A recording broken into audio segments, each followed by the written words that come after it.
Hi, I'm Rob Spaull. And I'm Brit Garner. Welcome to Nature Insight. Speed dating with the future. This is the podcast of the Intergovernmental Platform on Biodiversity and Ecosystem Services, also known as IPBES. It's our chance to share with you a different take on why the science and policy of biodiversity matter, not just in labs or research organizations, but to all of us in every community around the world. It's so great to be back, Brit. This is the start of our 5th season of Nature Insight, and what better way to start the season than to thank our listeners for more than 100,000 downloads of the 24 episodes that we've already released. I don't know if you remember, but when you and I first took to the podcast airwaves back in 2020, I don't think either of us had any idea how popular these very human angles on nature, science, and policy would be. Oh my gosh, yes, 100,000 downloads is legitimately incredible. Great moment to celebrate. And, Rob, looking back, it's clear that the stories about the people behind the science and policy are really what resonates. The degradation of nature, the extinction of species, climate change, these are all such important but daunting topics. And so hearing about the passion, dedication, and relentless optimism of all kinds of people working on these challenges, that's something I have really valued. So it's been lovely and exciting that so many listeners have also enjoyed these things. It really has been great. And season 5 is going to take that to a whole new level, Brit. In this season, we're going to be diving with dinosaurs in the wake of Charles Darwin. We'll be exploring rewilding of marine ecosystems. We'll zoom in for a city-level perspective on the different values of nature, and really so much more. I mean, you had me at dinosaurs, to be fair, though also hearing about Darwin, hey, what a great segue into our actual guide. He is going to be the guide as we launch into this season's Voyage of Discovery, this episode 1. So here's a question for you. How old do you think Charles Darwin was when he set out on that epic voyage of the HMS Beagle? Any thoughts? Pub quiz question. I'm going to guess mid to late 30s. Not even close. Believe it or not, he was 22. That's incredible. I know. Just think about how much he discovered, observed, his descriptions, the analyses, all those discoveries. Almost 200 years ago.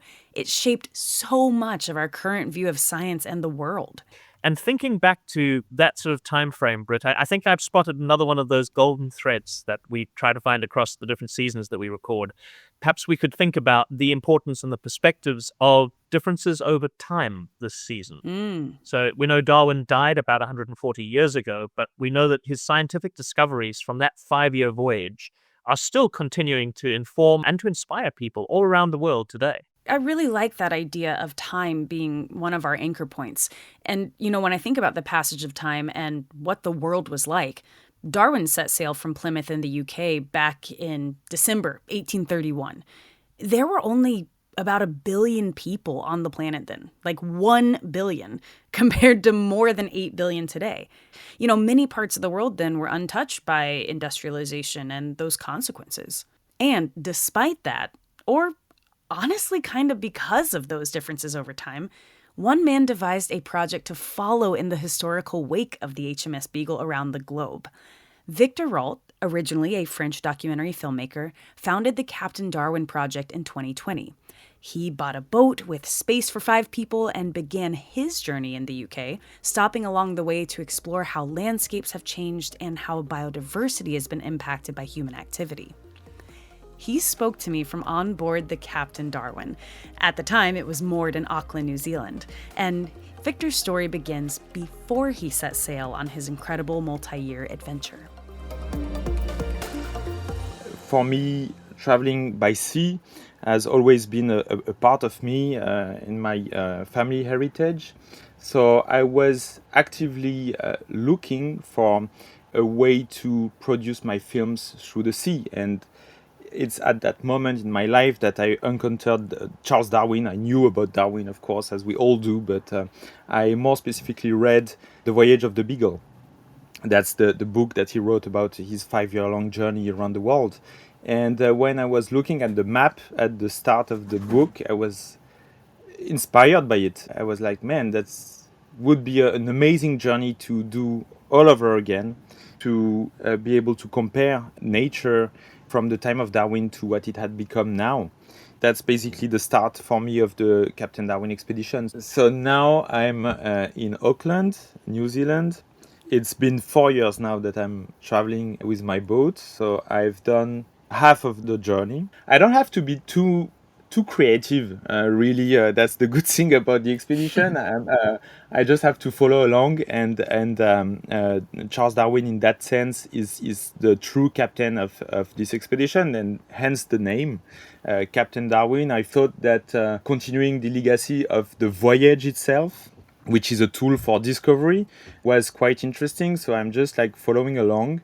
Sometimes it's a bit difficult because at the time of Darwin, there was no visa or no 3 months limit when you're visiting a country. So some of the times I'm having a hard time to go in some places in the Galapagos Islands, for instance, as well. That was quite the feat to be able to Yeah. sail the archipelago. But for the most part, yeah, it's the same. Of course, the time I spend is a bit more than Charles Darwin for the entire journey, because he traveled during 5 years between 1831 and 1836. I will be traveling in total 7 years. I know that you were mentioning the voyage itself being sort of the point and the discovery. And it just made me think of how rare that is in modern times. This idea of a huge voyage of discovery on the ocean, scientific expedition. I mean, that's just not really how it happens anymore, and yet was really common back then. And so, how is it sort of relevant to today when it's not something we really see at all? I'm convinced now that there would not be the theory of evolution if Darwin could travel by plane, because we need time as human beings. We are not just machines designed to take notes, data, and then compute all of this in a very cold, objective way. Of course, that's part of the way science is being done today. But we also need heart, we need passion, we need time to think. A journey over several years allows that. The genius of Darwin is a mix between his ability to speak the science language and the time that he took on the boat. And doing the same journey but on the boat is maybe a way for me to retrieve, in a sense, this kind of inspiration that people from the old times had.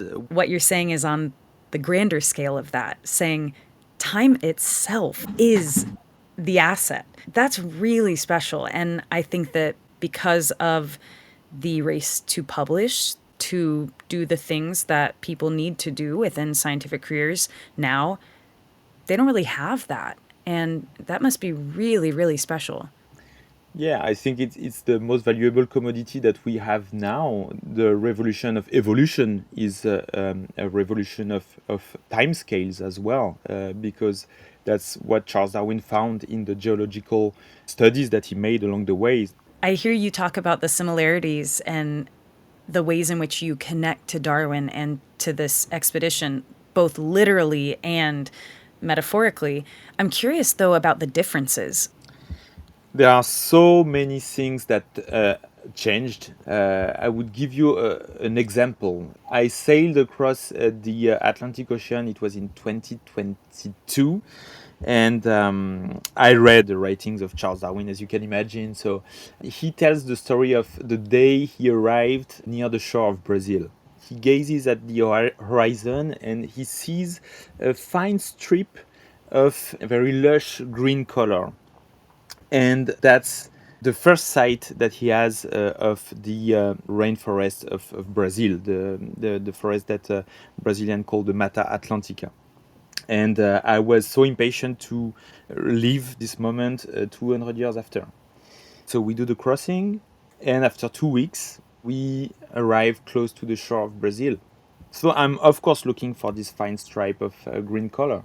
And at some point, I see a fine stripe of gray color. And as we get closer and closer to shore, I see a huge stripe of buildings, skyscrapers, That was the city of Recife. And that's what's changed, the color of the stripe.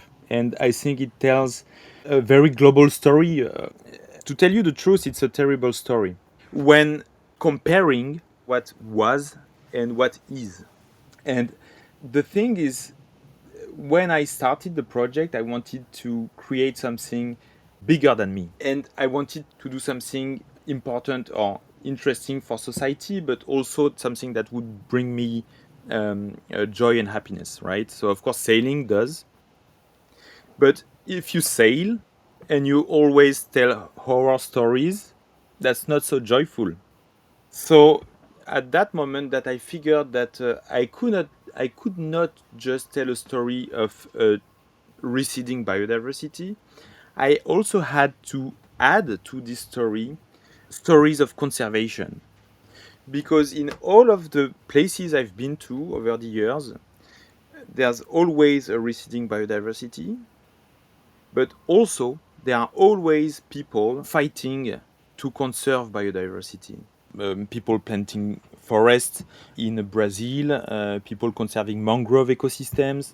So many initiatives, really, that just show that, of course, the planet is changing, but we don't have to be pessimistic. Can you share a highlight, a moment that for you was just absolutely magical from your journey so far? This question gets harder and harder as it goes because it's been like 4 years Sure. now. It's more emotions and more moments are just adding to the journey. But how about diving with dinosaurs? We were very fortunate to spend some time in the Galapagos Islands. We were in the archipelago right after the 2024 El Nino phenomena. One of the projects that we were doing to study the way marine iguanas are swimming. So, of course, what we had to do was to dive with iguanas. And I can tell you, the first time I saw an iguana underwater, I was quite moved. It was amazing because these lizards, right, just look like dinosaurs. And when you see Totally. them on land, it's like they are very clumsy animals. And all of a sudden, when you see them in the water, you just understand why they are called marine iguanas, right? Because they are so Yeah. at ease, eating algae on the rocks and just swimming around. And there were like 1, 2, 3 dozens around us.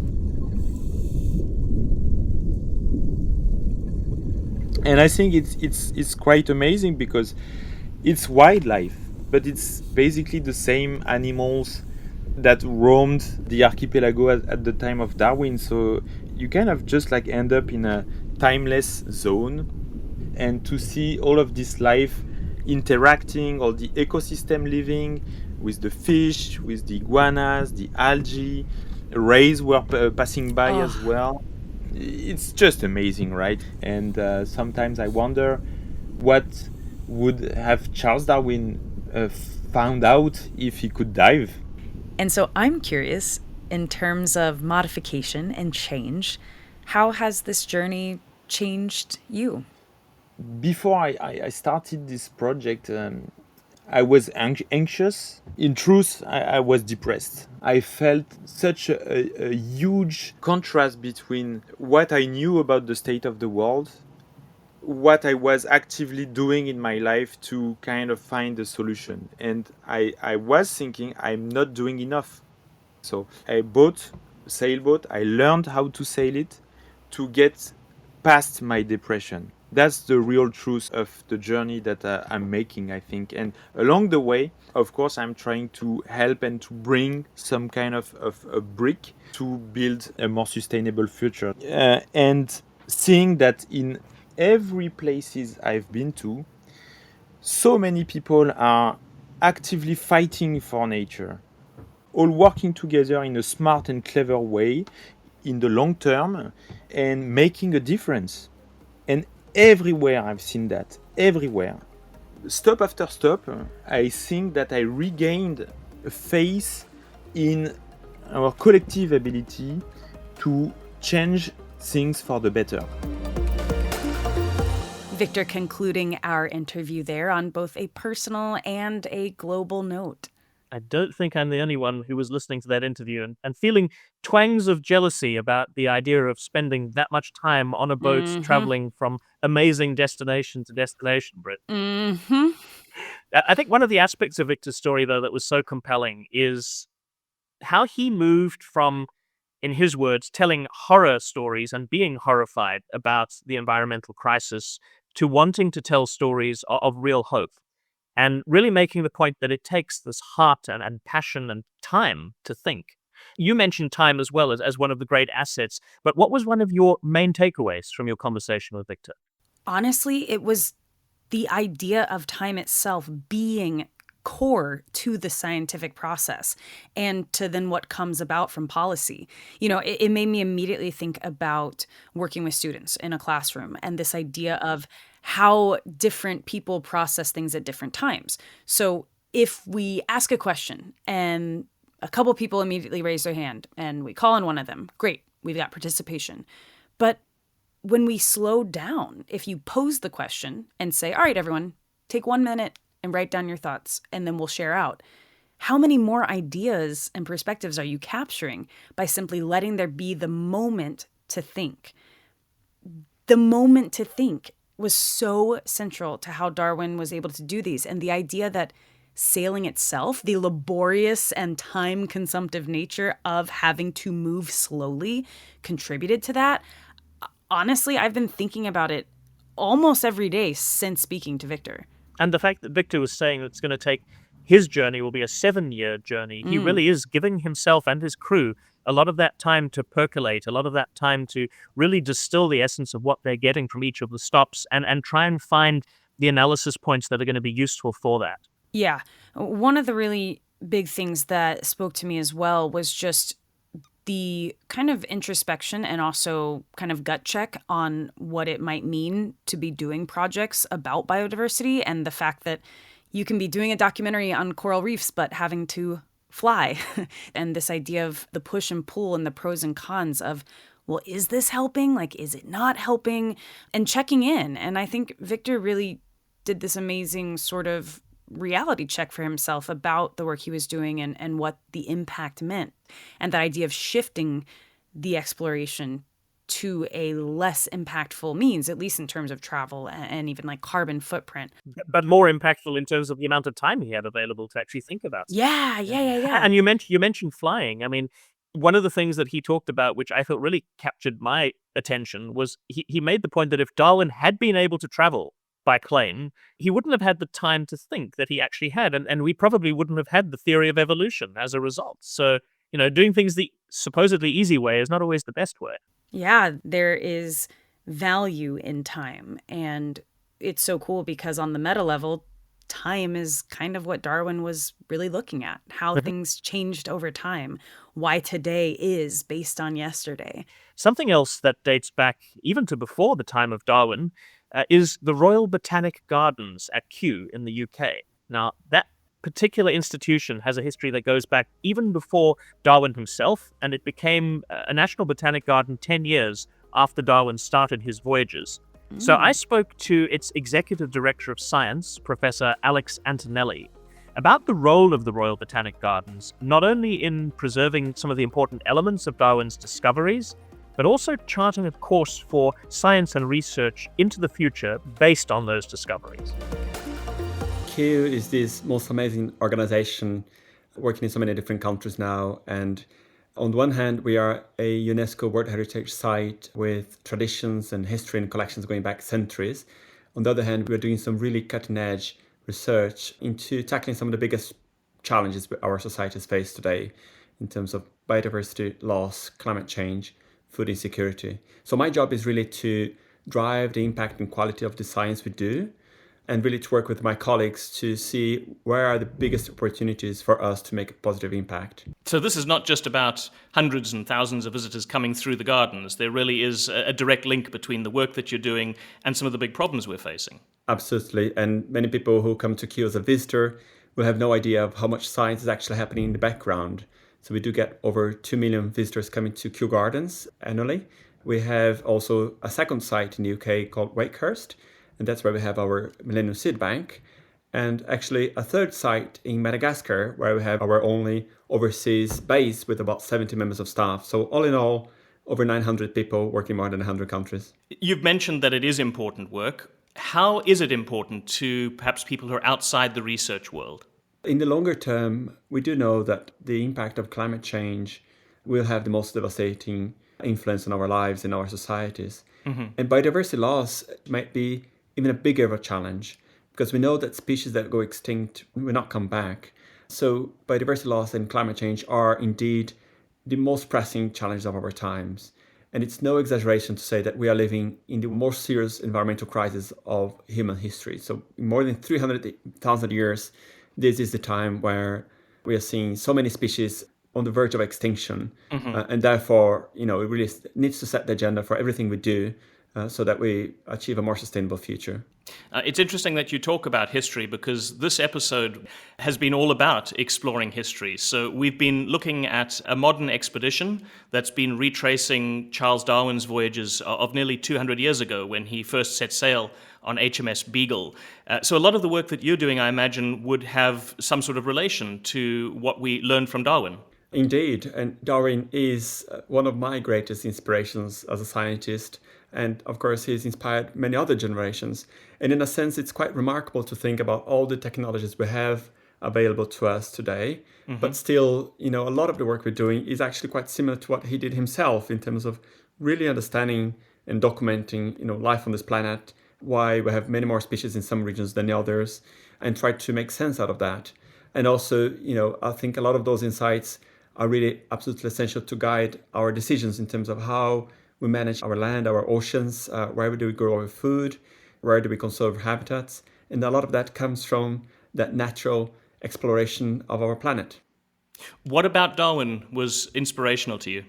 Well, many things, but one thing that I really got excited about was when I read his diary the first time he visited Brazil, or well, the only time actually, when he came to the eastern part of Brazil, the Atlantic forest, not too far from where I come from. And he was absolutely amazed. And he wrote something like, in England, any person fond of natural history enjoys in his walks a great advantage by always having something to attract his attention. But in these fertile lands, teeming with life, the attractions are so numerous that he's scarcely able to walk at all. And, I read this like 20 years ago. I still remember it because it's such, it's so true. It really resonates with me. And the amazing diversity you see in those tropical ecosystems, but also something that, made me think of how much has happened those 200 years, because it's one of the most threatened of all biomes on the planet. And a lot of that has happened after he visited my country, Brazil.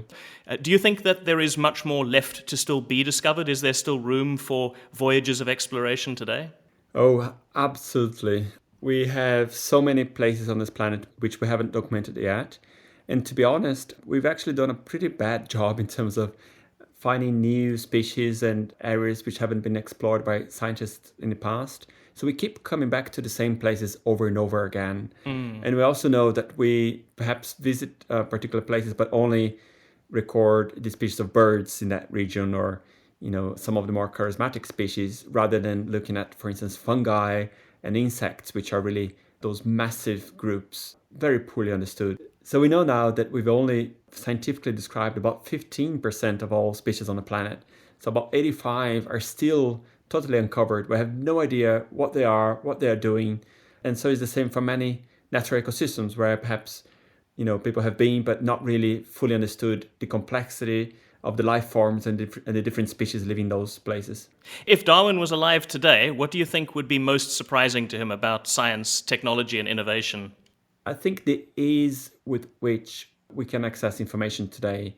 I can now ask my phone or my watch even some of the most difficult questions, that at his time would have taken weeks, if not months, to get the literature to really, provide him with those answers. So I think it's just incredible. It's just mind-blowing how much information we can access, which is the outcome of many, many lives and generations of research, now accessible to anyone, anywhere for free.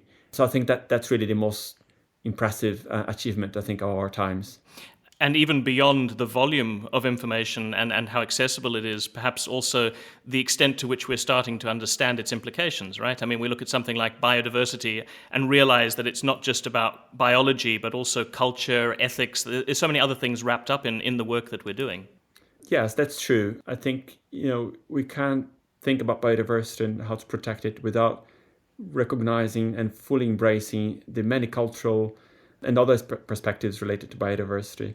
But to be honest, even though there is so much information, one of the other quotes that I like from E.O. Wilson, who coined the term biodiversity, or at least made it popular, was that we are drowning information whilst striving for wisdom. And I think Darwin himself, if you ask a question and we'll get those AI-generated answers, and a lot of times they don't actually make a whole lot of sense. There is a lot of information out there, but just filtering out that wisdom is something that we still have to work on. If you had the opportunity to speak directly to scientific explorers and researchers today, what would you say that they should really be focusing on at the moment? I would say that they need to focus their time and resources on the unexplored. It's a bit like choosing the road less traveled. I give that advice to students as well, and I still have quite a few PhD students and postdocs that I advise. And there's a choice there because many people want to perhaps go and study, dolphins or birds, and there's nothing wrong with them. But we do need more people who dedicate their time to less studied groups and regions as well. So we have so many more researchers per organism group in the global north than we have in the global south, for instance. So we do need more people in the UK, in other countries, to be focusing their attention and working together with partners in tropical countries which are extremely diverse, but where the resources for that scientific understanding and guidance of conservation actions is hugely lacking. So I think we do need a shift in that practice. Which is a big part of the work that IPBES has been doing as well, which looks at really the integration, the acknowledgement, the inclusion of indigenous and local knowledge in the work of a scientific platform. So, I mean, we know that Darwin was all about observation and classification, but in his day, there wasn't a huge amount of engagement with the wisdom of local people. That's absolutely true. And for instance, when I mentioned that we only have described perhaps 15% of all species, those are scientific descriptions in Western science, whereas we know that in many places there is a very good understanding about the different species, perhaps not with scientific names, but other forms of knowledge. So I think we absolutely need to further integrate those different systems of knowledge, forms of knowing, and also think about some of the terminologies that I used. I really dislike, for instance, capacity building. It's something that I don't, of course, there's always capacity, there's always understanding and knowledge, but perhaps it's a different kind of knowledge. And I think we have to see how we can really embrace those different perspectives, which are perhaps more towards that holistic view that many indigenous communities have, of not people and nature, but people as part of nature. Alex, you've followed IPBES's work for many years, and there are 2 new IPBES assessments underway at the moment that I think probably intersect quite closely with your work. One on the monitoring of biodiversity and another one on biodiversity-inclusive spatial planning and connectivity. How important are these new assessments from your perspective? I'm biased because I'm now involved as a corresponding lead author for one of the chapters in the next global assessment, but I think IPBES has a huge role to play and has played in this space by synthesizing in a neutral, very structured way the wealth of information that now exists in the published literature, in the grey literature, through very inclusive methods.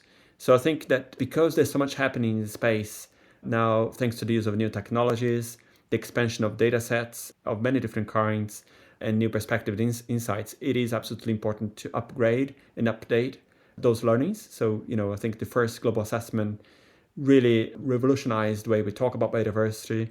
It really, of course, guided international policy, the global commitments that we now have. But we need to keep track of developments and also, not least, highlighting some of the success stories, because it's not only doom and gloom.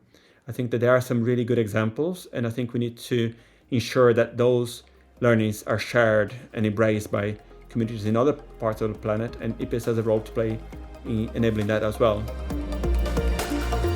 That is a fascinating interview. In particular, I thought the recall of what Darwin said about Alex's homeland of Brazil, just sort of how impactful that clearly was to just be able to think of it, and it clearly stayed with him.